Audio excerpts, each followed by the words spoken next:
ಉಡುಪಿ ಪುತ್ತಿಗೆ ಪೀಠಾಧಿಪತಿಗಳಾದ ಸುಗುಣೇಂದ್ರ ತೀರ್ಥ ಶ್ರೀಪಾದರು ತಮ್ಮ 4ನೇ ಪರ್ಯಾಯ ಸಂದರ್ಭದಲ್ಲಿ ಪ್ರತಿಯೊಬ್ಬರ ಮನೆ ಮನದಲ್ಲಿ ಭಗವದ್ಗೀತೆ ಬರೆದು ಕೃಷ್ಣನಿಗೆ ಒಪ್ಪಿಸಿ ಆ ಮುಖಾಂತರ ಲೋಕ ಕಲ್ಯಾಣದ ಕಾರ್ಯಕ್ಕೆ ಕೈ ಹಾಕಿದ್ದು ಪೊಡವಿಗೊಡೆಯನ ಕ್ಷೇತ್ರದಲ್ಲಿ ಚಾಲನೆ ನೀಡಿದ್ದಾರೆ. ಮಾತ್ರವಲ್ಲ, ಮುಂದಿನ ಪರ್ಯಾಯವನ್ನ ವೈಭವದಿಂದ ನಡೆಸಲು ಸ್ವಾಮೀಜಿಗಳು ತೀರ್ಮಾನ ಮಾಡಿದ್ದಾರೆ.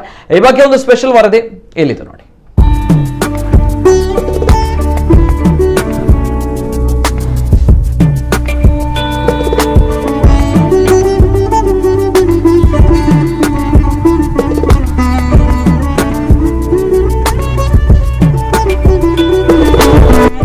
ಉಡುಪಿಯ ಕೃಷ್ಣ ಮಠದಲ್ಲಿ ಪ್ರತಿ 2 ವರ್ಷಗಳಿಗೊಮ್ಮೆ ಪರ್ಯಾಯ ಮಹೋತ್ಸವ ನಡೆಸುವ ಸಂಪ್ರದಾಯವಿದೆ.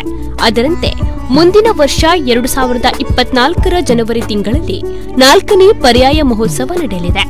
ಅಷ್ಟಮಠಗಳಲ್ಲಿ ಒಂದಾದ ಪುತ್ತಿಗೆ ಮಠದ ಸುಗುಣೇಂದ್ರ ತೀರ್ಥರು ಪರ್ಯಾಯ ಪೀಠವನ್ನ ಅಲಂಕರಿಸಲಿದ್ದಾರೆ. ಇದಕ್ಕಾಗಿ ಈಗಾಗಲೇ ಸಕಲ ಸಿದ್ಧತೆಗಳು ಆರಂಭಗೊಂಡಿದೆ. ಇನ್ನು ಸುಗುಣೇಂದ್ರ ಶ್ರೀಗಳು ಪ್ರತಿ ಬಾರಿಯ ಪರ್ಯಾಯ ಪೀಠಾರೋಹಣ ಮಾಡುವಂತಹ ಸಂದರ್ಭದಲ್ಲಿ ವಿಭಿನ್ನ ಕೆಲಸ ಕಾರ್ಯಗಳನ್ನು ಮಾಡಿ ಭಕ್ತರ ಮನಸ್ಸನ್ನ ಗೆದ್ದಿದ್ದಾರೆ. ಈ ಬಾರಿಯೂ ಕೂಡ ತಮ್ಮ 4ನೇ ಅವಧಿಯ ಪರ್ಯಾಯಕ್ಕೆ ಆತ್ಮೋದ್ಧಾರ ಮತ್ತು ಲೋಕ ಕಲ್ಯಾಣಕ್ಕಾಗಿ ಕೋಟಿ ಗೀತಾ ಲೇಖನ ಯಜ್ಞ ಅಭಿಯಾನಕ್ಕೆ ಉಡುಪಿ ಕೃಷ್ಣ ಮಠದಲ್ಲಿ ಈಗಾಗಲೇ ಚಾಲನೆಯನ್ನು ನೀಡಿದ್ದಾರೆ. ಇಸವಿ ಜನವರಿ 18ಕ್ಕೆ ನಮ್ಮ ಶ್ರೀ ಪುತ್ತಿಗೆ ಮಠದ 4ನೇ ಪರ್ಯಾಯ ಪ್ರಾರಂಭ ಆಗ್ತಾ ಇದೆ. ಈ ಬಾರಿಯ ನಮ್ಮ ಪರ್ಯಾಯವನ್ನು ವಿಶ್ವಗೀತಾ ಪರ್ಯಾಯ ಎಂಬುದಾಗಿ ನಾವು ಘೋಷಣೆ ಮಾಡಿದ್ದೇವೆ. ಪರ್ಯಾಯದ ಸಂದರ್ಭದಲ್ಲಿ 1 ಕೋಟಿ ಜನ ಭಗವದ್ಗೀತೆಯನ್ನು ಬರೆದಂತಹ ಪುಸ್ತಕವನ್ನು ಶ್ರೀಕೃಷ್ಣನಿಗೆ ಸಮರ್ಪಣೆ ಮಾಡಬೇಕು ಎಂಬಂಥ ಸಂಕಲ್ಪವನ್ನು ಕೂಡ ನಾವು ಮಾಡಿದ್ದೇವೆ. ಕೋಟಿ ಗೀತಾ ಲೇಖನ ಯಜ್ಞ ಎಂಬುದಾಗಿ ಅದಕ್ಕೆ ಹೆಸರನ್ನು ಇಟ್ಟಿದ್ದೇವೆ.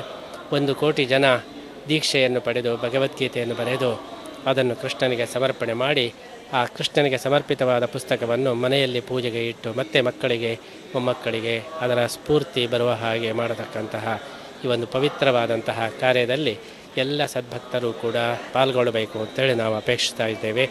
ಭಗವದ್ಗೀತೆಯನ್ನು ಬರೆದು ಕೃಷ್ಣನಿಗೆ ಸಮರ್ಪಣೆ ಮಾಡುವ ಮುಖಾಂತರ ಕೃಷ್ಣನ ವಿಶೇಷ ಅನುಗ್ರಹದ ಜೊತೆಗೆ ನಮ್ಮ ಜೀವನಕ್ಕೆ ಒಂದು ವಿಶೇಷವಾದ ಸ್ಫೂರ್ತಿಯೂ ಕೂಡ ಇದರಿಂದ ನಮಗೆ ದೊರಕಲಿಕ್ಕೆ ಸಾಧ್ಯವಿದೆ. ಅದೇ ರೀತಿ ನಮ್ಮ ಜೀವನವನ್ನು ಯಶಸ್ವಿಗೊಳಿಸಲಿಕ್ಕೆ ಸಾಧ್ಯವಿದೆ. ಅಂತಹ ಶ್ರೇಷ್ಠವಾದಂತಹ ಶ್ರೀಮದ್ ಭಗವದ್ಗೀತೆಯ ಒಂದು ಲೇಖನದ ಯಜ್ಞದಲ್ಲಿ ಎಲ್ಲ ಭಕ್ತರು ಪಾಲ್ಗೊಳ್ಳಿ ಅಂತ ಹೇಳಿ ನಾವು ಹಾರೈಸ್ತಾ ಇದ್ದೀವಿ. ಸ್ವಾಮಿಗಳು ಪ್ರಸಾದವಾಗಿ ಲಿಖಿತ ಪುಸ್ತಕವನ್ನ ನೀಡಿದ್ದು ಭಗವದ್ಗೀತೆ ಮಹಾ ಅಭಿಯಾನವನ್ನೇ ಆರಂಭಿಸಿದ್ದಾರೆ. ಪ್ರತಿಯೊಬ್ಬ ಭಕ್ತರ ಮನೆ ಮನೆಯಲ್ಲಿ ಭಗವದ್ಗೀತೆ ಇರಬೇಕು. ಅದನ್ನ ಎಲ್ಲರೂ ಆರಾಧಿಸುವಂತೆ ಆಗಬೇಕು. ಆ ಮೂಲಕ ಗೀತೆಯು ಹಿಂದೂಗಳ ಹೃದಯ ಮಂದಿರದಲ್ಲಿ ಶಾಶ್ವತವಾಗಿ ಉಳಿಯುವಂತಹ ಕೆಲಸ ಆಗಬೇಕು ಎಂಬುದು ಸ್ವಾಮಿಗಳ ಆಶಯ.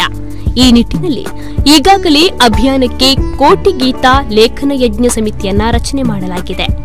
ಈ ಬಗ್ಗೆ ಹೆಚ್ಚಿನ ಮಾಹಿತಿ ಬೇಕಾದಲ್ಲಿ 8055338811 ಈ ವಾಟ್ಸ್ಆಪ್ ನಂಬರ್ ಅನ್ನ ಸಂಪರ್ಕ ಮಾಡಬಹುದಾಗಿದೆ.